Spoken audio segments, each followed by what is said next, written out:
Welcome on in. WIP Daily, Joe Giglio with you, with Tucker Bagley, who's with me for the whole podcast today. The whole time. You're here. Appreciate everyone listening, subscribing, following the show, of course. And if you're watching us, 94 WIP YouTube, check it out there. All our great video content. All right, so Tucker, today we're bringing back something that we used to do on the old evening show all the time, which is around March, April, leading up to the NFL draft. And I think we're like 40-something days away from the first round. We used to do a segment every night called Mock Draft Mania, where we would find a new mock draft, and there's like 10 a day that go up, so it's not hard to do this.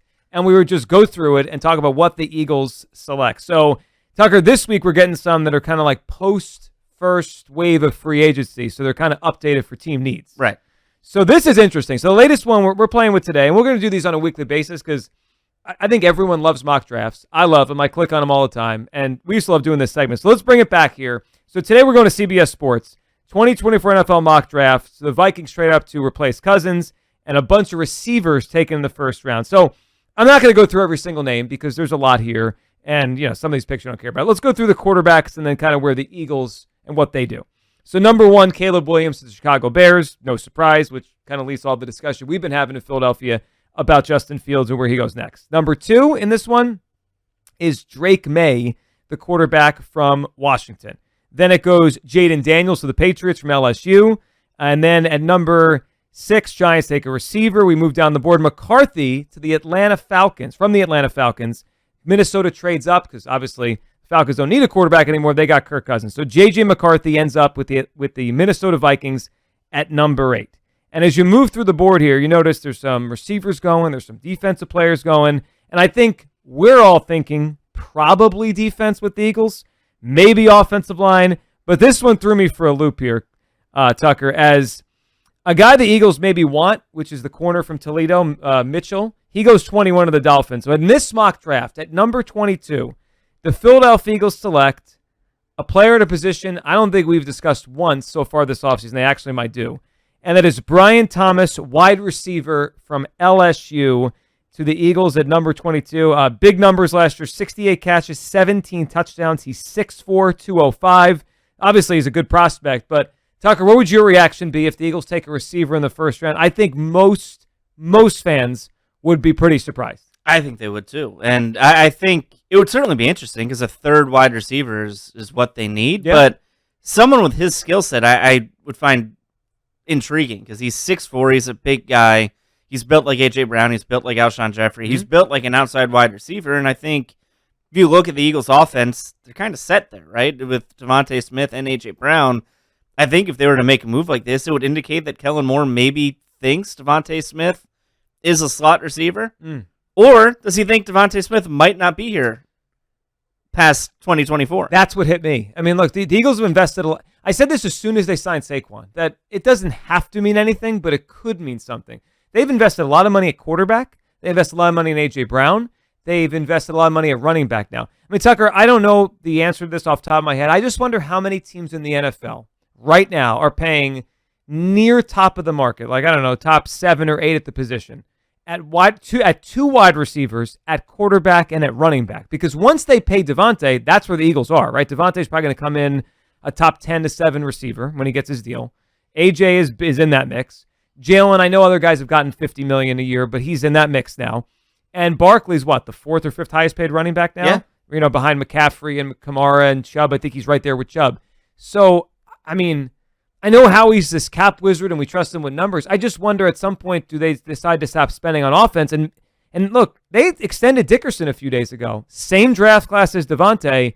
They haven't extended Devontae yet. If we get to the draft and they haven't extended Devontae and they draft a receiver, I mean, you wonder what's going on. It's kind of interesting because earlier in the week on the New Heights podcast, Jason Kelce and Travis Kelce were talking about, man, the Eagles have a Pro Bowler at every position. Yeah. And they do. Like, they legitimately do across the board, but they have expensive Pro Bowlers. Like you mentioned, and even go to the offensive line. Like Mailata and Johnson get paid like top 10 tackles. Dickerson, you mentioned, is not the highest paid guard in football. Like, the only two cheap guys really are your center and right guard, whoever that ends up being. If it's Juergens and Steen, or Juergens and maybe a rookie here. But I just think it's interesting as we move forward. We talk about Jalen Hurts being the franchise quarterback. Compare it to the guy who he lost the Super Bowl to, Patrick Mahomes, where they had to let Tyreek Hill walk, and he still won with Marquez Valdez-Scantling and Sky Moore and that collection of wide receivers.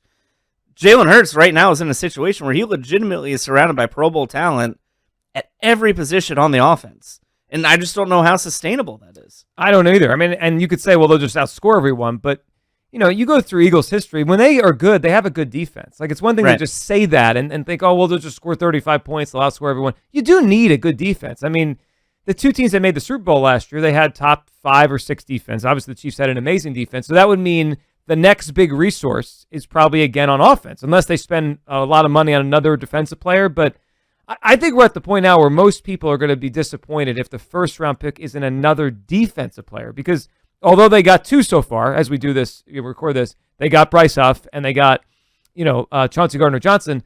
I don't think they've done enough on defense yet. That's not enough. And we're also projecting or thinking that Josh Sweat or Hassan Reddick might not be here. So it's like, if you spend the first-round pick on offense after signing a running back and only adding 2 defenders at free agency and trading away Sweat or Reddick, have they really done enough on defense? I would say probably not. Wouldn't it be funny if people got upset if they drafted a wide receiver? After all those years, like they finally have it set, and we say, no, thanks, we don't need any more. But yeah, you look at kind of their depth chart, and the one thing the Eagles do and really have always done is they don't address immediate needs in the first round of the draft, right? They tend to go after guys who are long-term fits, guys at positions where they already have a veteran presence, and then they maybe fill in needs in free agency with some other veteran short-term contracts and work around it that way. And I don't know if that's what they're going to do on the back half of the defense at linebacker, at cornerback, which they haven't really addressed yet in free agency, depending on where you think C.J. Gardner-Johnson is going to play, if it's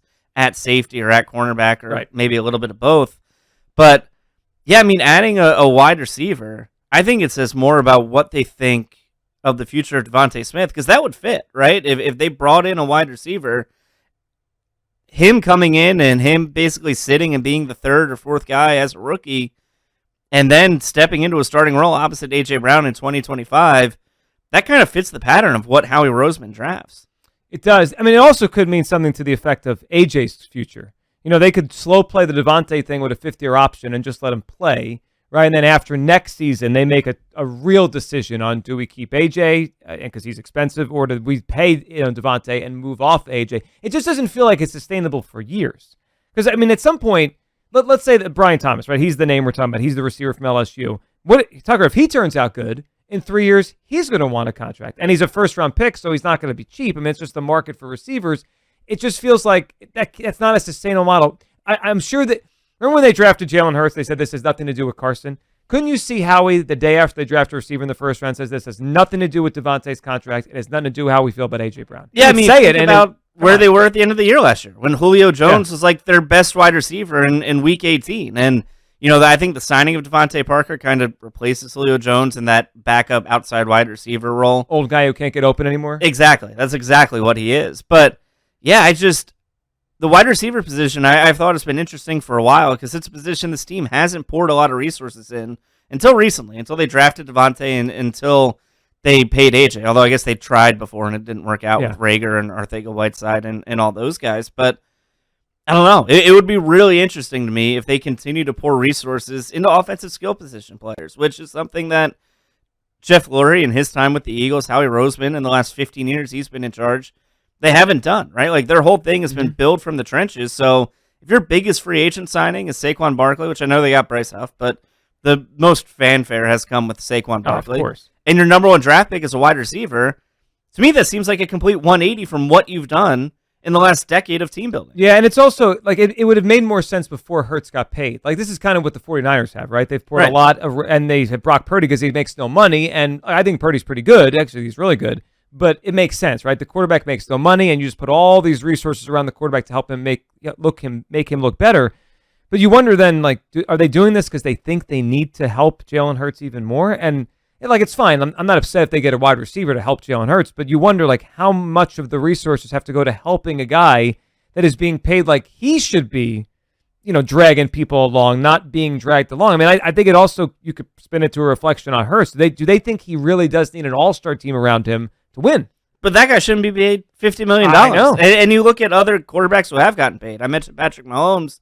The The reason they had to get rid of Tyreek Hill is because they paid Patrick Mahomes. And they knew he could carry it without him, and right. He's done it. And when Aaron Rodgers was in Green Bay, they had to let go of Devontae Adams and trade him to Las Vegas because they couldn't afford both of them.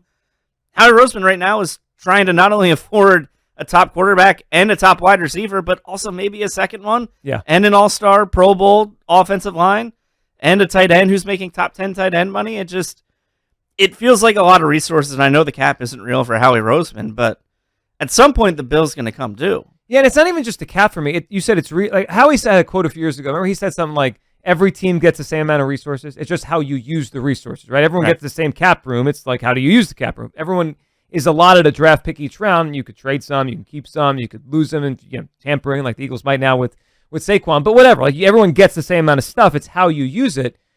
My thing would be, it's not just the cap stuff.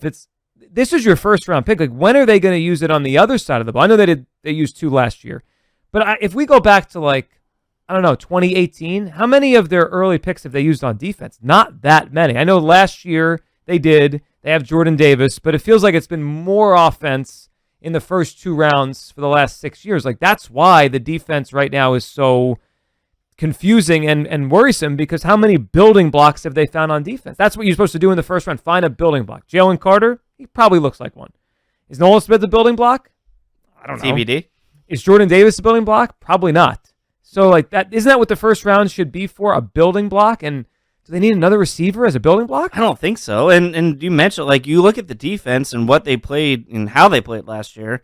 They don't have a lot of guys outside of Jalen Carter that you would say, well, that guy's going to be here for a while, right? I mean, think about the guys you were counting on in the playoffs, right? Like Fletcher Cox, he's retired. Brandon Graham, as much as we like Brandon Graham, he plays 10 to 15 snaps a game. He's on a farewell tour. He's coming back for year 15. He's excited to just kind of come back and hang out and get one last run with the team. And then the rest of the defense, I mean, your other top 2 guys, especially on the defensive line, and Josh Sweat and Hassan Reddick, both seem like they might not be here. And maybe Bryce Huff, because he's young, he'll be here, a few years. Maybe he is one of those building block guys. But, I mean, from the defensive tackles all the way back to the safety, do you have anybody under the age of 25 that you can point to outside of Carter and say, well, luckily we have that guy. Nope. He's going to be a great Eagle for, the next decade. They don't. All right, let's end with this, though, because let's say they do it and it works. How good could it be? I mean, it could be really good, right? The offense could be amazing. And I don't know how good Brian Thomas Jr. is going to be, but you said it earlier, I think you're right. If they draft a 6'4" receiver, Devontae's probably a slot now. Yeah. I think he'd be amazing in the slot. I mean, sometimes I wonder if his skill set is almost wasted outside because he's so twitchy and so quick and so he can just stop on a dime and cut. You put him more in the middle of the field where he's starting there and maybe sometimes with a safety over him or a linebacker. I mean, I feel like he could be open all the time. He could be great in the slot. Yeah, and I think about who Kellen Moore has worked with in his time as an offensive coordinator. He had CeeDee Lamb in Dallas, who did a lot of work out of the slot, and we're certainly used to seeing him cooking the Eagles out of the slot. And when he was in San Diego last year, or I guess Los Angeles, he had Keenan Allen, who does a lot of work out of the slot. And Keenan Allen, he had injuries towards the end of the season, but I think if he didn't get hurt, he was going to lead the league in most receptions. He set his career high. He set records for himself and the franchise, despite missing 4 games. It was 8 catches a game every week. Yeah, I think having someone like Devontae Smith in that kind of role where he's in the slot, and maybe that might happen anyway. Maybe even with Devontae Parker, if he proves that he still has a little bit left, you're going to have to put a third receiver on the field. Yeah. You might as well move Devontae to the slot if you think he's going to be, more productive there. But it would be really, really interesting to see him over the middle, because that is something the Eagles really struggled with offensively, especially when Dallas Goedert got hurt, which he seems to get hurt every year. So you should have another guy who can get open over the middle of the field. Time's up. Time is up. That's it for us. Actually, that was a different alarm, but the time is up. Appreciate everyone listening, subscribing, following WIP Daily. We're going to do Mock Draft Mania every single week in our cool studio here. So we're going to keep doing these. Appreciate everyone listening and, of course, watching over at YouTube. We'll talk soon on WIP Daily.